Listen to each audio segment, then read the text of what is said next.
Greetings crypto enthusiasts, I hope you are doing well.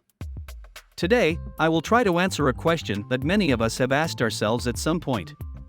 Is Bitcoin truly decentralized? To answer this, it is important to first understand that Bitcoin is a digital currency, which means that its existence and transfer of ownership are recorded on a public database known as the blockchain. Instead of having a central bank or centralized entity controlling the issuance and transfer of Bitcoin, the Bitcoin network is controlled by thousands of computers around the world. This is what makes Bitcoin decentralized. Every time someone makes a Bitcoin transaction, that transaction is verified and added to the public database by a group of computers known as nodes. These nodes are connected to each other and work together to verify and approve transactions. Once a transaction is added to the database, it cannot be changed or deleted, meaning that the database is immutable.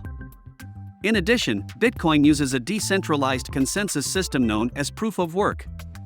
Instead of having a centralized group decide which transactions are accepted and which are not, the Bitcoin network uses a mining competition between nodes to validate transactions. Miners solve complex mathematical problems to add new transactions to the blockchain, and in return, they receive new Bitcoin coins as a reward.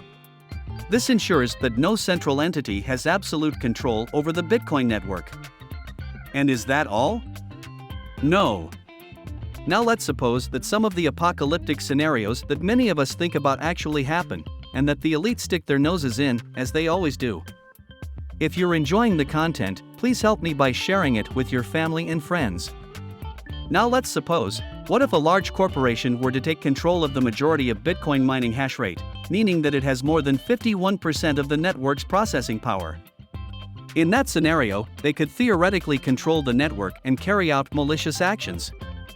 I'll exemplify it. If the entity controlled the majority of the Bitcoin network's hash rate, it would have the power to approve or reject transactions, which could allow them to censor specific transactions or even reverse confirmed transactions. Additionally, they could carry out double spending attacks, which means spending the same amount of Bitcoin twice, undermining the integrity and trust in the network. But this is only theoretical. We should not jump to conclusions, and it's important to consider that the processing power required to acquire 51% of Bitcoin's hash rate is extremely high. To better understand how extremely high this processing power is, which is necessary to acquire 51% of Bitcoin's hash rate, we can make a comparison with the computing power of an average personal computer. Let's assume that an average personal computer can perform around 100 million calculations per second. To acquire 51% of Bitcoin's hash rate, an enormous amount of these computers working together simultaneously would be needed, which is known as a mining network. In 2023, Bitcoin's hash rate is around 321 exahashes per second, which varies based on several factors, but let's do a calculation with a lower hash rate that was the average some time ago, just to get a sense of the amount of power needed. So let's do it with 130 exahashes per second, which means that around 130 quintillion calculations per second are being performed on the Bitcoin network. To put this into perspective, around 1.3 million personal computers working together would be needed to match the processing power of just 1 exahash per second. Therefore, to match the rate of 130 exahashes, around 169 million personal computers working together would be needed. This illustrates how extremely high the processing power needed to acquire 51% of Bitcoin's hash rate is, and demonstrates that it would be extremely difficult, if not impossible, for a single entity to acquire enough processing power to take control of the network.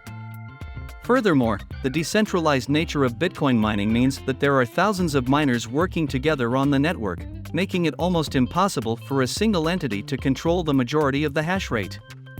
If this were to still happen despite all of the above, there is an emergency protocol in Bitcoin called Emergency Difficulty Adjustment (EDA), which is automatically activated if the hash rate of the Bitcoin network significantly decreases due to a decrease in the number of miners or a 51% attack. When this happens, the EDA automatically adjusts the mining difficulty so that blocks can be found more easily, which prevents a significant decrease in the processing rate of transactions on the network. As I mentioned before, it is unlikely that a single entity has the financial and technical capacity to do so. Why am I sure of that?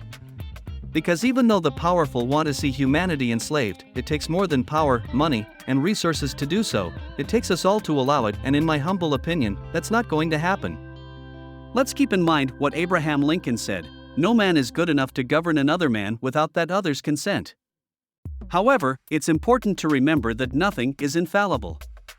That's why the Bitcoin community needs to continue monitoring the distribution of hash power and promote competition and diversity in mining to maintain the decentralization of the network.